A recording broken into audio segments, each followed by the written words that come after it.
Hello, everybody, and we thank you for joining us for another episode of Advocacy. Tonight, strap in because we got a lot of information coming your way. We have on here the Michigan Council for Exceptional Children. We're so excited because this is us. They're going to provide information regarding services that's available to a lot of our special needs parents. So I'll start off by introducing myself. My name is Paula Armstrong. I live in the DMV. I have two children, Jeremy, that's 24, and my special package from God, my Morgan Pop, who's 20 years old. Crystal? Good evening, everyone. My name is Crystal Francis, and I'm located in Michigan. I'm married with 5 children, and some of them do have special needs. Okay. I am Dania Stump, and I am the secretary with Michigan Council for Exceptional Children. I live here in Michigan. I've been a special educator for 30 years, and I have two adult daughters, one of whom just got married this past Friday. So it's been Congratulations. a lot of things going on in my life lately. And I am Nicole Zimmerman. I am our membership coordinator for Michigan Council for Exceptional Children. I am a teacher in the Metro Detroit area, and I have an 18-month-old son and my husband here at home, and I've been in education now for over 10 years. So it's really exciting to be on here. Okay, so of course, I want to say that me and Nicole linked up because of one of the networks with Crystal, someone that she's networked with. But we're excited to learn so much about the Michigan Council for Exceptional Children. So, with that being said, Nicole and Dania, I'm going to turn it over to you guys. Well, thanks, Paula. We appreciate that. So I'm going to have Dania start by talking about our conference this year. It's actually our 85th conference, so we're very excited about that. So whenever you're ready, Dania. This year, as Nicole mentioned, Michigan Council for Exceptional Children will be hosting their 85th annual conference in Grand Rapids at the Amway Grand. And it's really cool because 2025 is also the 100th year of IDEA. So we're very excited to celebrate that. And our theme this year is Michigan Celebrates Every Child. So we're really excited to have a variety of attendees and presenters targeting sessions from IEP planning to working with families, early childhood, all the way up to adult transitions programs. The conference will be held on from February 26th through 28th, again at the Amway Grand in Grand Rapids. So this year on the 26th, which is our Wednesday day, we're offering a variety of Wednesday workshops. So you get to choose 2 half-day sessions to go and listen to some amazing speakers. We have everything from like co-teaching to legal ease around writing an IEP or being a person with an IEP. Our keynote address this year will be delivered by Dr. Shelley Moore, who is amazing and a global leader in inclusive practices and education. So we're super excited to have her on the 27th as our keynote. And then throughout Thursday and Friday, those 2 days are our most highly attended days of the conference. And we're offering 90 different breakout sessions over those 2 days that you could choose from to go and hear, again, a variety of different topics. We also have the Michigan Department of Education, our special education team, that will come and provide some critical updates on things happening across the state, and also hosting a town hall. So we always put out a call for questions that people might have that could be asked at that town hall. So anyone can submit a question, a parent, an educator, anybody who has an interest in the life of a child with exceptionalities. But one of the biggest, most exciting parts of our conference happens on Thursday night, and it's our annual recognition and scholarship reception that is hosted over at the DeVos Center. And we have our call out right now for nominations for the variety of awards. So we have the Yes I Can Awards, which feature students. And there's a variety of different ways students can be nominated through self-advocacy, through the arts, through sports, just through general functioning in school. And then we have a teacher of the year. We have a parent of the year.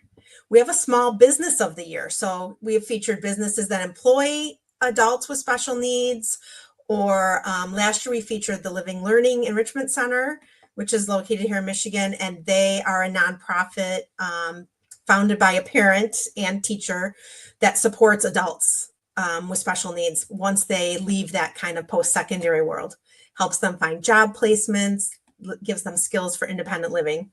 It is a very, very emotional night, very motivating. You get to hear some amazing stories of families and schools working together and children advocating for themselves. And you never know what the award winners are going to say when they get up there. We've had imitations, we've had kids break out in song.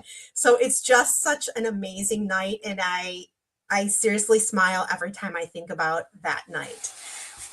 And one of the things that we really are hoping this year is to increase our family caregiver attendees at the conference. So we're really hoping that we see that number grow. Professionals can earn continuing ed hours if they attend, which is also a great benefit to them.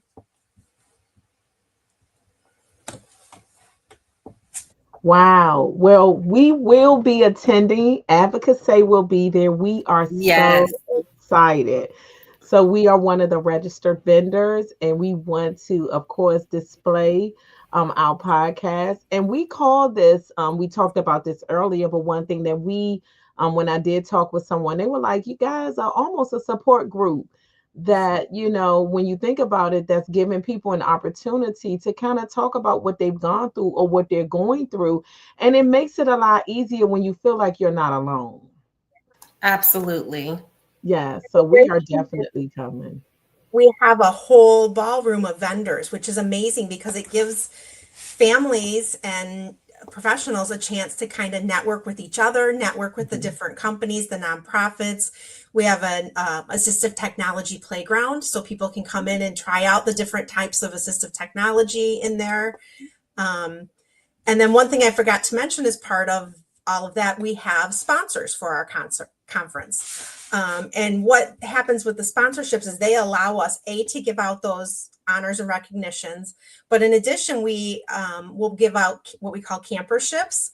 So families can apply, say your child attends a camp in the summer, and you could use a little financial support, and this would help kind of offset the cost of the camp. And then we also give out a few college scholarships to students who have gone through school with IEPs, so they can have a little bit extra financial support to start out their journey.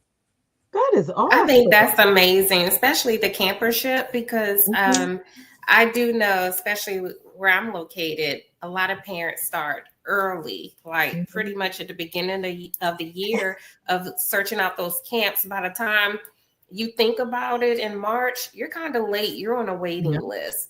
And then also it's the cost of camps. Like they really want their kids, young adults, and some just adults or seniors to have these experiences.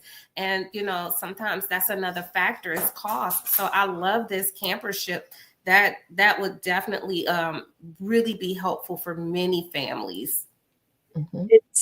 We recognize that camps, especially those that are supporting children with special needs, they're expensive. Very expensive. So whatever we can do to help support a few families and doing that, we're happy to do. And most of those families, most of them don't receive funding. So, you know, if you have a child, and that's one of the things that we talked about when we interviewed our families is, you know, my son was in college, but at the same time, Morgan still was going to camp. So here I am juggling both, and my son didn't get any financial aid. Morgan didn't get any financial aid. But, you know, it's kind of hard when a lot of things that involve your special needs individuals, because we know it takes a little more, it costs more, and that funding is not always available. Yeah. And like you said, if families wait until they can come up with some funding, odds are they're not going to find a spot in there. So the earlier they can get that, you know, there are better chances of getting into a camp that will be great fit for their child. The other thing I want to talk about for our conference that's also awesome is we also have an entrepreneurial classroom.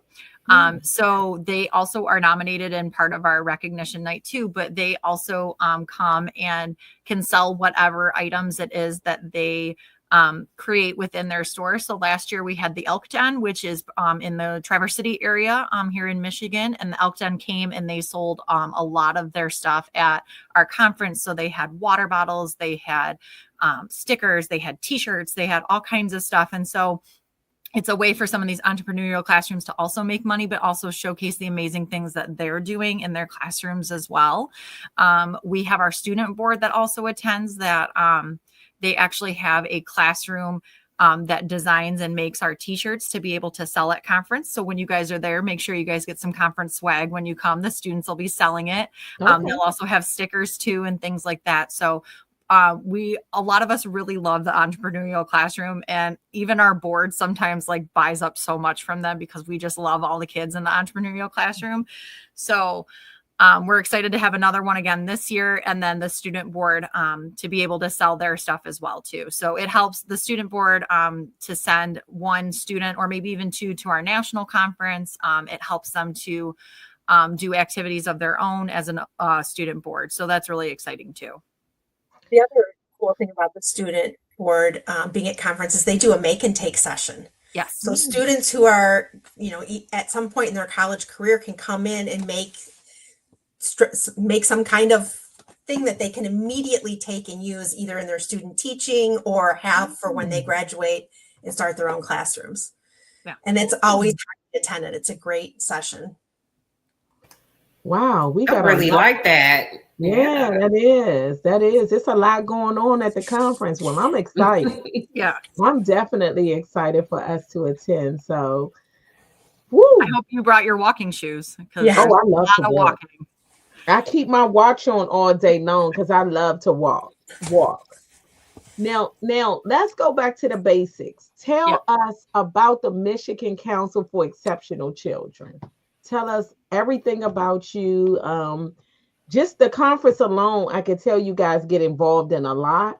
So if you all can start us from step one. Do you want to go ahead, Dania? I was just going to say, like, our core purpose really as a board is strength in the field of special education so that we can impact as many students and families as possible. And we strong board of directors who touch the field in so many different ways. Many of our board members have either siblings or children of their own with special needs, so they're living it as well as working in the field. So we get some great perspectives for them. And then also we advocate. We attend events that Nicole mentioned, CELS, which is our Special Education Legislative Summit in Washington, D.C. We also do some networking with legislators here in the state of Michigan because they need to hear from the people in the field to know how we can impact that change. So I feel like that is kind of a large part of what we do, is making sure that voices are heard. Yeah. Our main goal within Michigan Council for Exceptional Children is really to improve success for children and even adults with disabilities and gifts and talents too. So we do a lot of that, not only with our conference. We offer a lot of like professional development, not only just for teachers, but for members as well too. So we have different series that talk about different topics. So last year we did a 2-part series on culturally responsive education and talking about that. We've done IEP compliance. We've talked about IEP writing for those that maybe are new in the field. And so we offer different types of sessions for people to be able to attend virtually. Usually they're like an hour in the afternoon time, and we offer those for free. So that way people can attend if they need to. And I know sometimes life gets busy. And so if they can't attend live, then they can always watch the playback to be able to hear about whatever topic it was that they signed up for to listen to. So we offer that as well, which has been really valuable, especially during the COVID time when, most people were at home and didn't have, really anywhere to go. So that was really kind of their lifeline to be able to get the information that they needed. But The other thing that we do that we really enjoy is we also network in our national conference through National CEC. So our board did attend that. And so that's all of the board members that would be within, obviously, the different states here.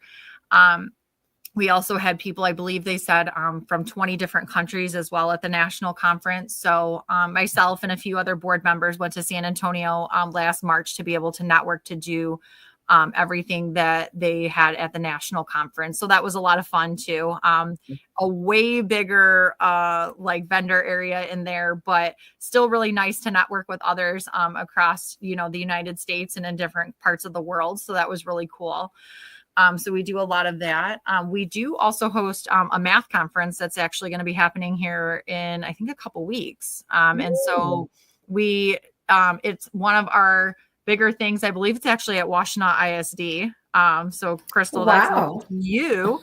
That is. So it's called Emerald. And so we have that conference every year as well. And so we have a lot of special educators that attend. We have a lot of math professionals that attend. And so that's one of our other conferences that we do. It's on a much smaller scale. And it's only a one-day conference, but we have that coming up as well in a couple weeks too. So what does that focus on when you say that conference?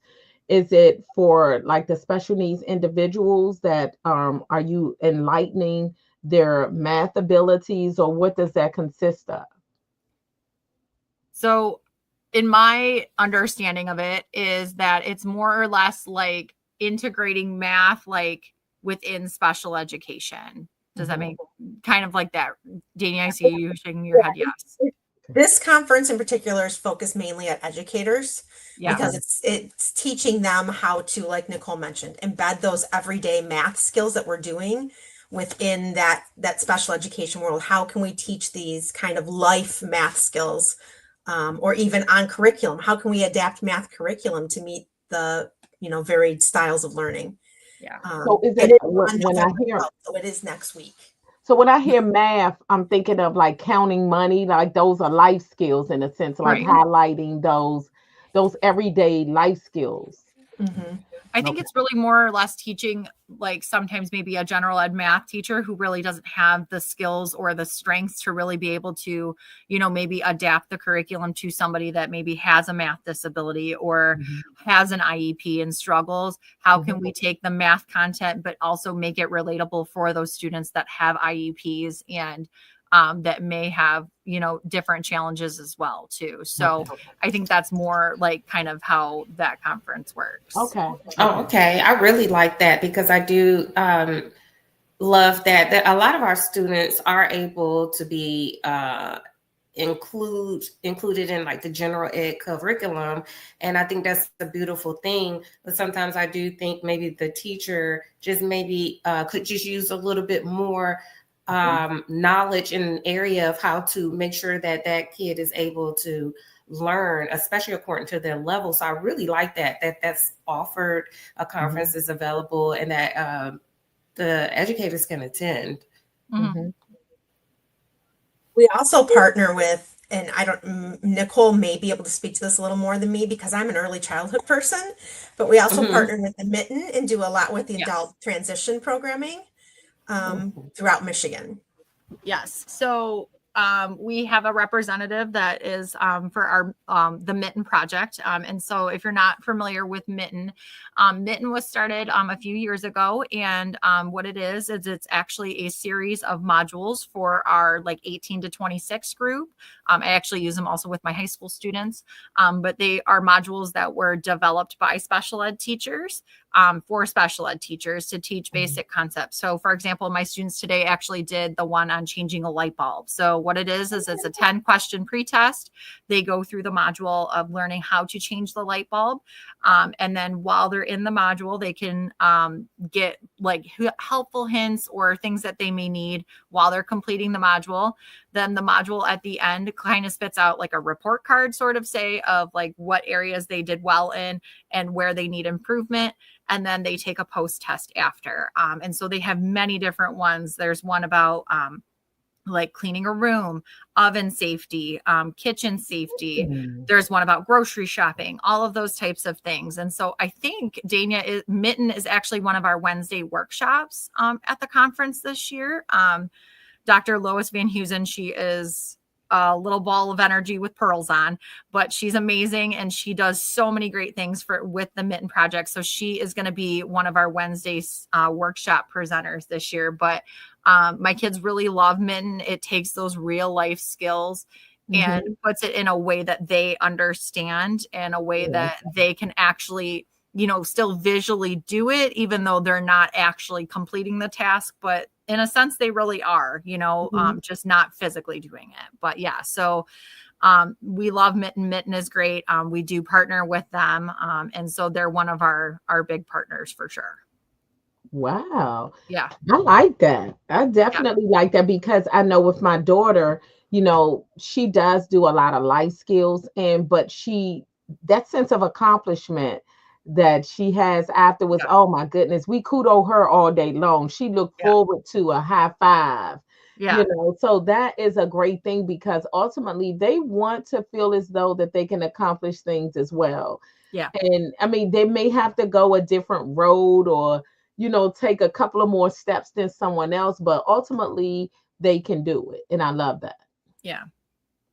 So, and then we do have an actual entity that's also part of Michigan Council. And Dania, you could probably speak more to it than I can, because you're in early childhood, but we have an extension, which is DEC, which is Division of Early Childhood. So, and they have their own conference as well too. So I know, Dania, you can talk more about that than I can.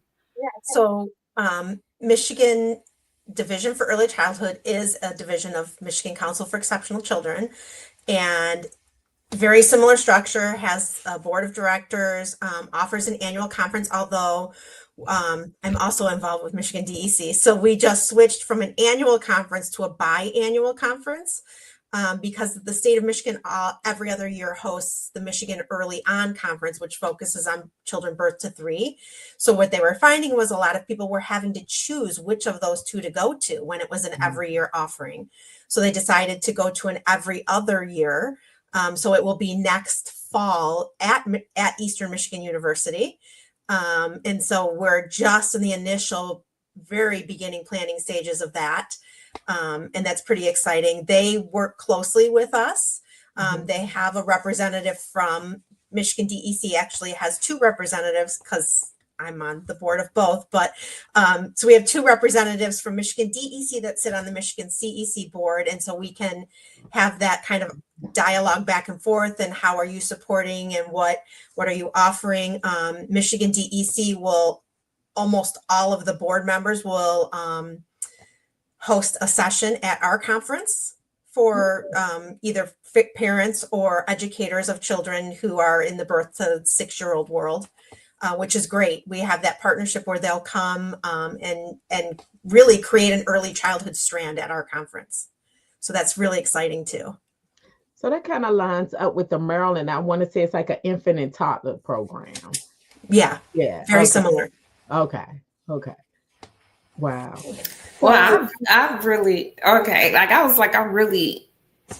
I'm learning so much about the council and how big it is, and it seems like it just bursts other like entities, like and so it's a lot to take in, but I think that it only feels that way because visually maybe I'm not seeing how effective in each part. But I also want to know, like, what are the roles that you and Nicole play? Like, what are the things that you specifically do within the council? Well, I can speak first. So I do mostly everything related to membership. So if you are, like looking to be a member, I help districts try to get like a group rate, for members, because that's a lot of times a cheaper option for districts. And so I'm really in that recruiting of how we can get more members involved in Michigan Council for Exceptional Children. I co-chair a committee with Dania, because we do have committees in our organization as well, which we'll talk about, I'm sure, at some point, the different committees that we have. But I sit on 2 of the committees. So the one that Dania and I co-chair, which is communication and membership, which deals a lot with our social media, which is more of Dania's part on that. And then the membership piece of our committee talks about what are some ways we can get, people to join our organization. And so we write a goal every year, and our goal this year for our committee was increasing parent membership and caregiver membership. So that way people can know that there are resources out there and tools for them to be, successful and helpful for anybody in their family. And then I also sit on our finance committee. So I work with our wonderful, Dania's laughing because we just had a finance committee meeting like literally a couple days ago.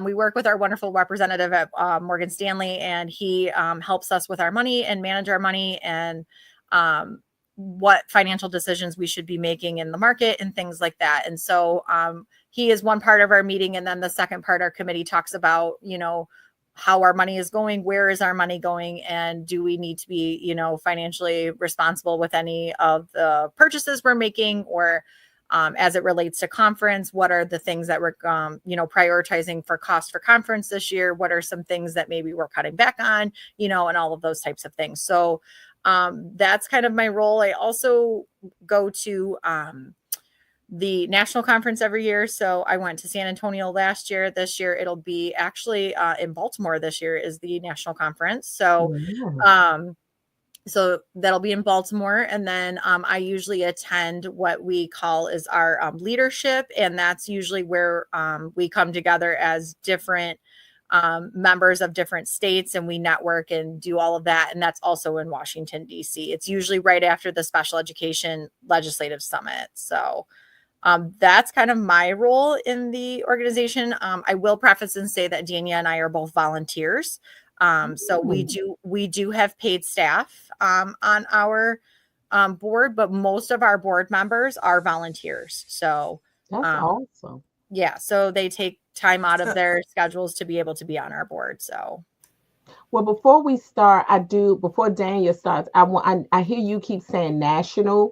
Mm-hmm. I know we did briefly talk about that, and we plan to also attend the Maryland one as well. But can you, off the top of your head, do you know where else we have some of these Council for Exceptional Children? Because I'm gonna be honest, even though I live in the DMV, I've never heard of this. So we pretty much have one in pretty much almost every state. I know that we just started one like in Washington, D.C. is our latest one. But pretty much every single state has some sort of a Council for Exceptional Children. So we've even had people from Hawaii at the national conference. We've had Washington State all the way to Maryland, where you guys are, Florida, Arizona. So pretty much every state has a Council for Exceptional Children. Whatever that state calls it, is up to that state. But generally, most of the states have one. Another question for me from a membership standpoint, as a parent, tell me, why is it a benefit for me to be a member of this MCEC? Well, no matter where you're located in whatever part of the country you are, there's just so much networking that comes along with this that I think it's really invaluable. You're really with people that walk the same lines as you, because whether they have a family member that has special needs, their own child, they're an educator for somebody with special needs. There's just that networking is so wonderful, and you get to meet so many amazing people, and you can lean on these people, and they offer so much for you. Regardless if you do any of the professional development or any of those types of things. I also think that whatever state you're in, it's worth it to even attend.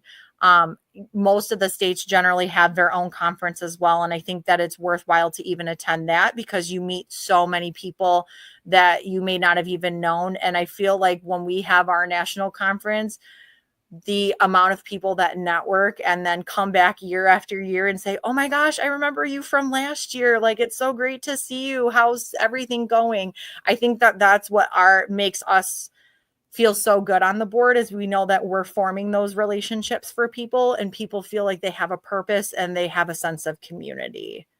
I mean, I know that Dania and I last year, we worked the booth where like people turned in like for their continuing education hours. And I just think the amount of people that came up in groups and clusters and people that didn't even know each other, you know, started even forming those connections while standing there waiting in line for us, I think is absolutely wonderful and invaluable. And I know for parents and caregivers, you know, being in this field for, you know, over a decade now, people, you know, parents say they feel so alone. They feel that they don't have somebody to go to, or they don't know where to turn to. And I feel like our organization is one of those things where you can be brought in and you will find somebody that is walking along with you, not, you know, away from you or anything like that. And so I think a lot of people also feel, you know, isolated within, you know, maybe their districts or maybe within their families as well. And I think that when they attend our conference or any of our professional developments or anything like that, they not only get that sense of community, but there's also so much knowledge being shared that I think that that's also invaluable too. And Dania, I don't know if you want to add anything to that as well. And the only thing I would add is that access to other organizations, right? So we do a lot of partnering with, we mentioned the Mitten Project, Michigan DEC. We partner with Michigan Alliance for Families, which is also a great support to families. They usually present at our conference, have a booth. So we actually have a member from Michigan Alliance for Families on our communication and membership committee this year.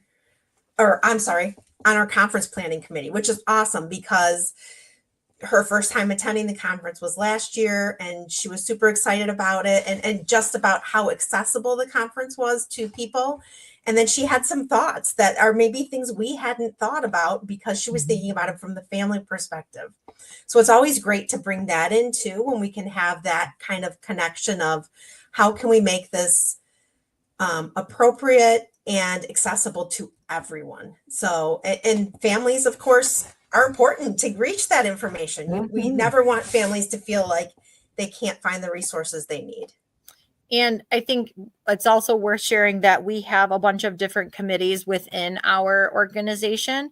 And we're always looking for parents to be able to join our committees because, you know, a lot of us are educators. And so we wear that educator hat. And so it's also nice to have that parent lens to be able to have in our committees. So like Dania and I talked about, we co-chair a committee together. We have a finance committee. We have a professional development committee who does all of our professional development related to our professional development series that we do over the course of the year. We have our recognition and scholarship committee. So they are the ones that do everything recognition and scholarship for our conference, as well as the camperships and the college scholarships that we give out. That committee is really wonderful because you can hear all of the people that are submitted for those awards. Unfortunately, they have the difficult decision of like narrowing how many people can get an award. And so that's always really tough every year because they get so many teachers and so many parents and so many students. And so that one's a really wonderful one to be on because you get to hear all the amazing things that kids and paraprofessionals and teachers are doing, you know, in the field. So that's always a great one to attend. We do also have a legislative and action committee as well, too. And they do everything related to legislation for our state. Our chair for that one also attends the Special Education Legislative Summit in DC. And that committee actually last year we had a few council members from like the Michigan area come and do their own breakout session within our conference as well. And that was mostly in part to our to that committee, the legislative committee. So we have that one as well. And I think I got them all right, Dania? Yes. It's like I got them all. That's a lot. Yeah, so It there's a lot of is. committees. Yes. And, you know, when we talk about committees, you know, we also want to be respectful that, you know, everybody has a life too outside of, you know, Michigan Council. And so, you know, all of our meetings are once a month. We meet for only an hour and we meet virtually. So we're always welcoming parents or caregivers or anybody that really wears that lens to be able to join one of our committees, because we're always looking for more input, and we always are looking for different ideas. So, and then you can talk about the conference committee if you'd like, because I know you're on that one, Dania. So, my main role on Michigan Council for Exceptional Children is I'm the secretary. I'm the one typing all those notes at every Oh my meeting. goodness. But in addition, I co-chair with Nicole the membership and communications, and as she mentioned, kind of like monitoring and making sure our social media goes off well. And it's not just me doing it. Nicole and I, both work together, and then we have our executive associate who anything that really contains like Michigan Council for Exceptional Children branding, she will make those graphics for us. But and then on top of that, I am also on the finance committee with Nicole and the conference planning committee. So we start working almost immediately after the conference ends on the next year's conference. You have to get started. Yep, right away. So we look at, finding those Wednesday workshop people and our keynote person. And then off of that, we kind of build our theme for the conference, and look at hopefully making the best schedule for the week that allows people to attend a variety of things and not having everything at the same time. Like we don't want all the early childhood sessions offered at the exact same time. So making that schedule, we use these giant boards and we're moving stuff around and putting it in different places to hopefully create like a great agenda for people to be able to take part in. Now, what I hear you talk about the national convention. What are some of the topics that you all collaborate on nationally, with like the other states? Like, do you all have like any one topic or a couple of topics that when you meet, it's like you all collaborate on to get things done? That would be a Nicole question because I've not been national. Some things can be statewide, other things Right. can be national. So what are some of those topics that from a national standpoint can be, something you got to jump in and get your hands on? So I will preface that those of us that went to San Antonio last year, we didn't do any like presenting at the conference. We just attended sessions through the conference. Myself and he's now our past president, but he was our president last year, attended this amazing workshop about like the legalities of special education. Now, like when most people think about law, they think like kind of boring, like how can you make that exciting? It was like the most exciting and most enriching session we had been to. I think we both walked out and we were like, wow, like this is amazing. We've got to get her for our conference. But she made it so interactive and, like special ed law that applies everywhere, right? IDA applies everywhere. It's not just, Michigan. So there were a lot of great ones about the law, excuse me. And then they had a few legislative ones. They did have, people from the White House come and like talk about, what's going on in special education. And again, that's kind of everywhere too, right? That kind of, trickles down eventually to the states. We also attended some great ones on assistive technology. They had even a bigger assistive technology playground that we had, but also a lot presented on the different types of assistive technology. Specifically, a lot of the topics were about AI and how AI is coming about now, and how AI will be, how that looks in the special education world and things like that. But they had so many more, breakout sessions than, we have at our conference. So it was a very big magnitude of sessions. And so they also had an amazing keynote speaker as well, who delivered a great address about culturally responsive, education and things like that.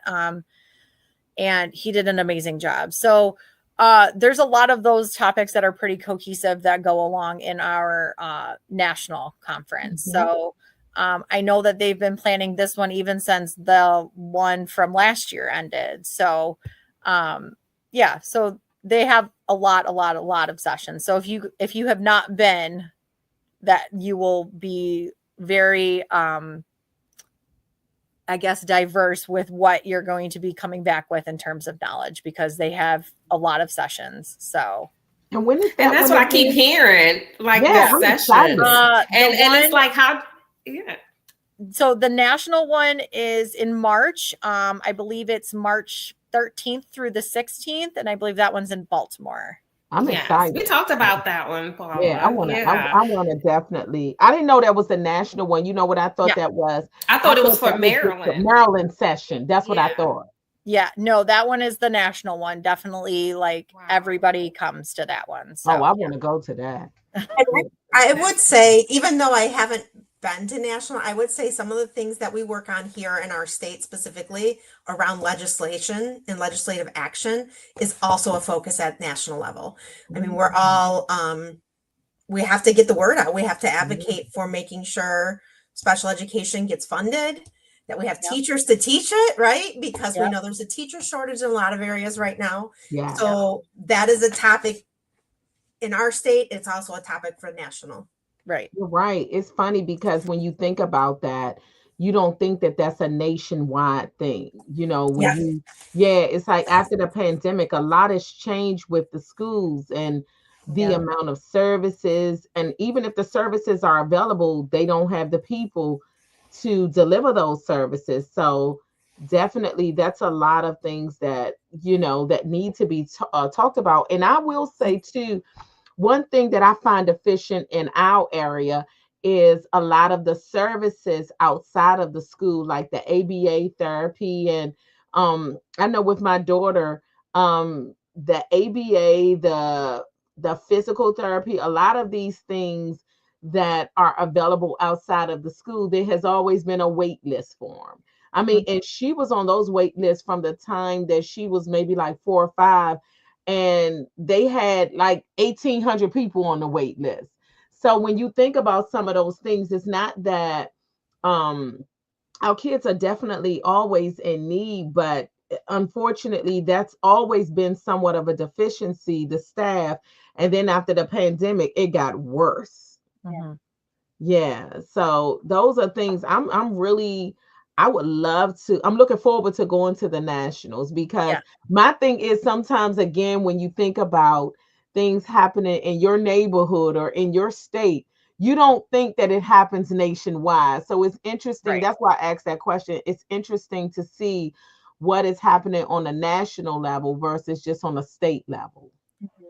And oh, go ahead, Tina. I was going to say the one thing in Michigan that stands out that's very different from a lot of states is we're a birth to 26 state in the public schools. Yeah. Yeah, We see, are the last remaining state that is birth yeah, to 26, in fact. yeah, So we got to hold on to that tight while we got it. yeah. And so that's some of the work that those groups specifically would be And trying that's to some of the do. things that I would love to see happening to some of the states because ours is 21. And I think when Crystal told me that, I was like, wow, because as we know, by the time our special needs individuals get to 21, especially those that are on the certificate roll, Mhm. at 21, most of them are not even ready to come out of school, but they're pushed out. And then parents are left to figure out where can they go. So that's still a dilemma. And I would love to have that nationwide. I mean, especially for those that are on the certificate roll, for that. Because where do our kids go? We have some, of course, that are on their way to post-secondary, which is great. But for our kids that are not ready for that, what do we do? Right. And I Right. appreciate that moving to Michigan. I did, even though I'm from Washington, D.C., I've lived in Texas and Tennessee prior to coming to Michigan. And coming to the state and hearing that, of course, my child at the time was very young, just going to first grade. But that has been so beneficial. And it was, we moved to the state because of a job. And sometimes my husband say, hey, I got another opportunity here. And I'm like, you can go. But Yeah. like, absolutely. I was like, no, if we move somewhere, my oldest child is 24, then her that's she's greatly affected. Yeah. She's very active here in Special Olympics and things. And so I just moving to the state of Michigan has really been beneficial, and it has been enlightening to me as a parent, as an advocate for my children. The more I learn, I have surrounded myself with good support groups, other parents that are like me. And that's why I love that Paula and I are able to talk with other parents, because we found that that is the best way to help support a parent who does feel alone. And then we try to get involved with other organizations and learning about Michigan Council for Exceptional Children, and knowing that it's a national, if I'm correct, it's an international organization. And that, you know, no matter where you're located, if you look it up and see what's offered, and then there's the national convention that they're having, I think this is a really, really good opportunity. And so I just want to get back to the question I was about to ask about these breakout sessions, because it sounds like Nicole, Dania, how do you guys narrow down? Because it's just, and you said and I love that you were very strategic in how you put it out there so that people can get a little bit of something they don't feel. But I'm like a little nervous, because I'm like, you know, I'm always one of those people like, I'm gonna miss out on this if I go to this or something like that. So I mean, like, I'm looking forward to it. But how do you guys, especially when you go to the national, Nicole, like you were saying, you know, you found the session that you attended to be amazing. But what if another one was going on like you? So how does that work? How does that work? Like what if, as a parent, I'm a parent, and maybe an educator would go with a different lens on of what, but as a parent, what is something that I could look forward to, like that I should consider when, like, what breakout session? So I think for our conference, and Dania, you can speak to this too, but I think as a parent, especially when we do the breakout, like the over 90 breakout sessions, right? Obviously we can't attend all 90, but you know, really where you are in that stage of, you know, your child's education, right? So if birth to 3 is where you need to be, then I think that that's, you know, really the target focus. If it's, you know, transition, then that's, you know, the focus there too. There's also ones, you know, if maybe you're not very versed in, you know, the legality behind special education, we have a few of those. You know, maybe as a parent, you've never had an IEP before, and this is, you know, the first time that you're experiencing even anything, you know, special education, you know, we recommend going that route. I think it's picking where you are in that stage in that in your child's education, and what best fits your needs, if that makes sense for me, especially for the 90 breakout sessions. Now for the Wednesday workshops, they're all really great. So I don't know how to choose just one in the morning and one in the afternoon, but I will make that decision too. But like for me, you know, I wear a parent hat, but I also wear an educator hat too. And, you know, for me, it makes the most sense to go to, you know, the mitten one in the morning, because for me, that's what I'm using. That's what I, you know, need to continue to grow in for my own, you know, job and everything like that. And so the afternoon ones, it might be about, you know, just getting honed in again on IEPs, because I think, you know, even being in, you know, education for a long time, we think we know everything about IEPs, and there's always something new and surprising coming out. So Dania, I don't know how you guys make that decision really. So when I'm choosing, I really try to get myself to think outside the box, because I am an early childhood person. I did teach middle school my very first year teaching, and then I ran to early childhood. Because back then there wasn't a teacher shortage when I graduated college with my degree, and you kind of had to go where there was an opening at that point. And middle school is not my thing. Not mine. So I kind of have to think outside the box a little bit, and not necessarily think, is this something I need right now for my job, but is this something that can impact me in a way that I can impact families and students better? We get a lot of proposal submissions. We have a group of people who review them. We have a very detailed rubric that we go through when we're choosing our sessions, because we want to make sure they're high quality and we want them to be meaningful, because like you said, there are 90 to choose from. So we would hate for somebody to sit in one that isn't the quality we want it to be and miss out on something that's amazing that's going on at that same time. So it's really, looking in depth at their proposals, their history, their background, their experiences in the world of special education, which you wouldn't know, but just know that we are putting all that thought into them while we're choosing them, because we really want them to all be high quality and valuable to our attendees. So Dania, do you think I could share what our Wednesday workshops are? I mean, they Sure. are online. So just so people can get kind of what we're going to be offering. So strengthening effective transition services using Mitten modules. So that's kind of the Mitten project we've been talking about. And supplemental lesson plans, special education discipline. So the must-knows and common missteps, co-teaching. So striving for positive results. We have one on LRE and IDEA, which now in Michigan, LRE is a very hot topic right now. So we also have one for AAC for the augmentative and alternative communication and building connections through that. How to develop and maintain trust in school and family partnerships, and unifying your school through Special Olympics. Educational benefit review for IEP teams. So those are our Wednesday workshops that we're offering for this conference.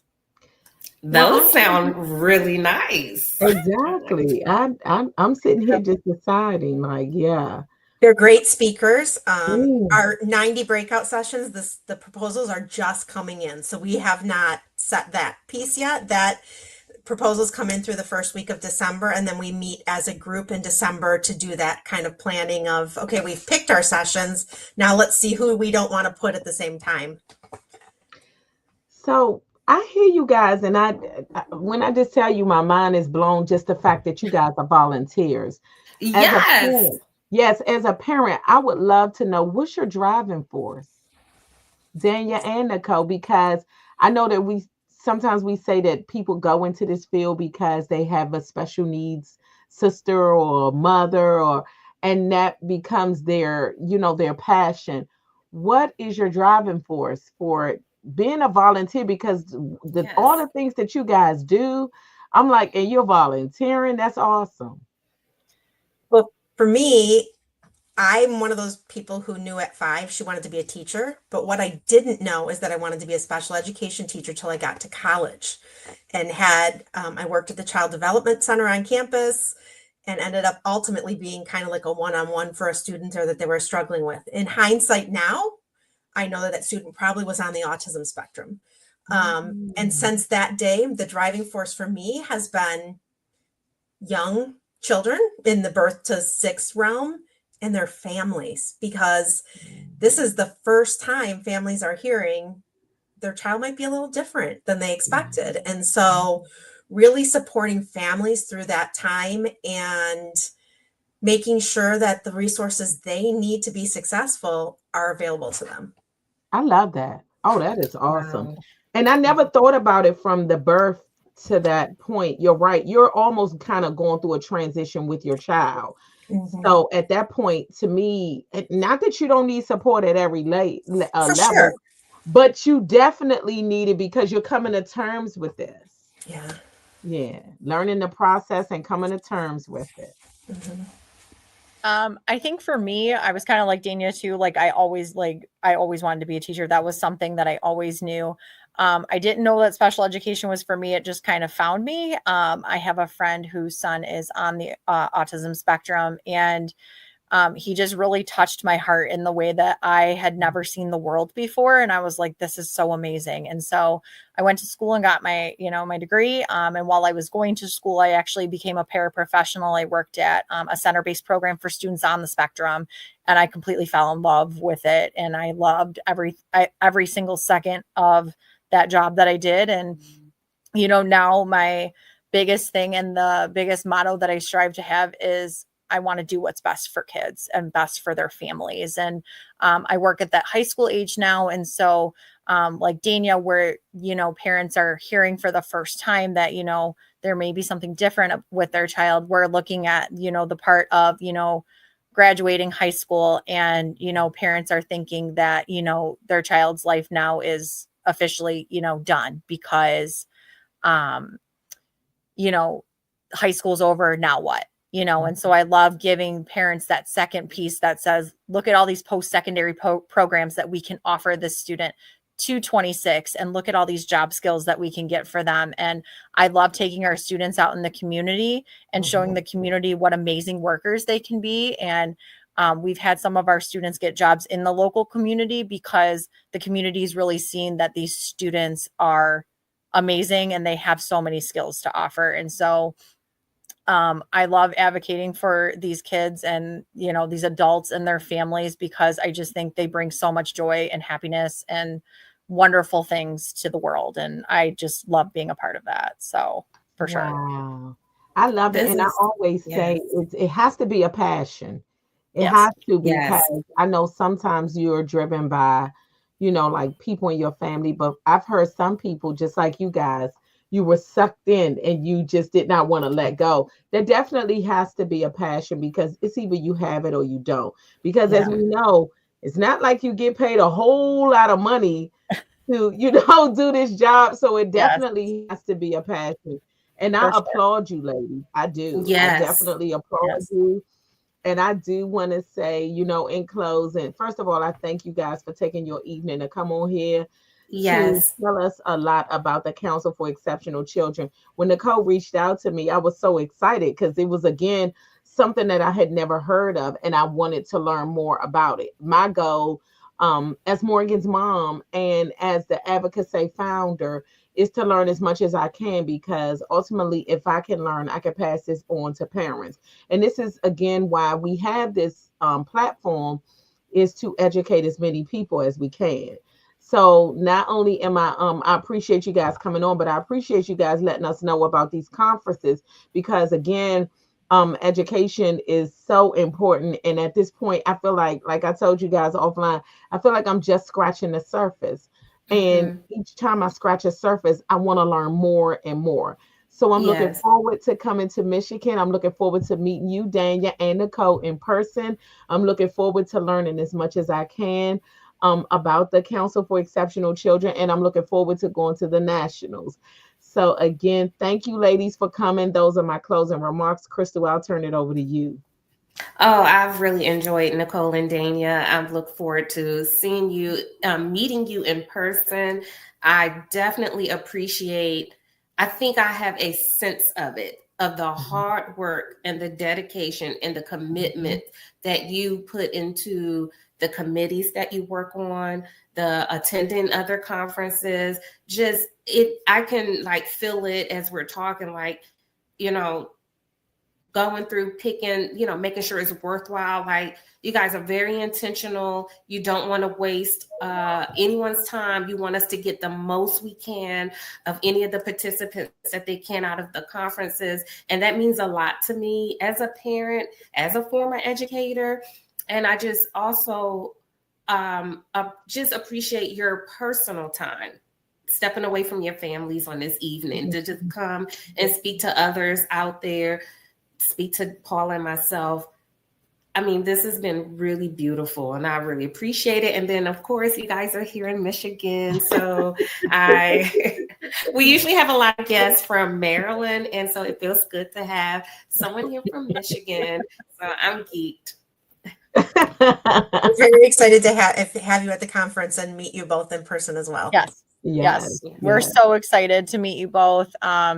And we can't wait to show you our conference and how awesome it is and fun and exciting. And within closing too, we are accepting board nominations right now. So if you live in the state of Michigan, whether you live in the lower or upper peninsula, we are accepting board applications to come and join our board. So if that's something that anybody is interested in, we have all the details on our social media to be able to do that. And we hope maybe that some of the listeners will come and attend our conference too. All right. That would be awesome. Dania, you going to close us out? Thank you so much. We are just, continuing to hopefully uphold the people before us in Michigan Council for Exceptional Children and their mission, and really making an impact on children and their families.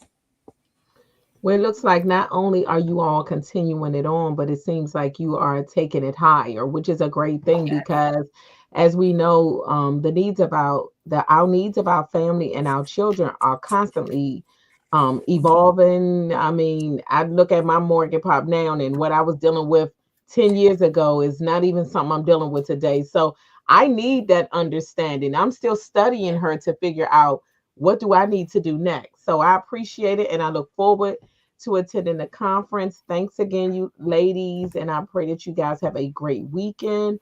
And we will see you in February. Sounds amazing. Sounds great. Thank you. You. No Have a good problem. evening. Have a good evening. Bye-bye. Bye. You too.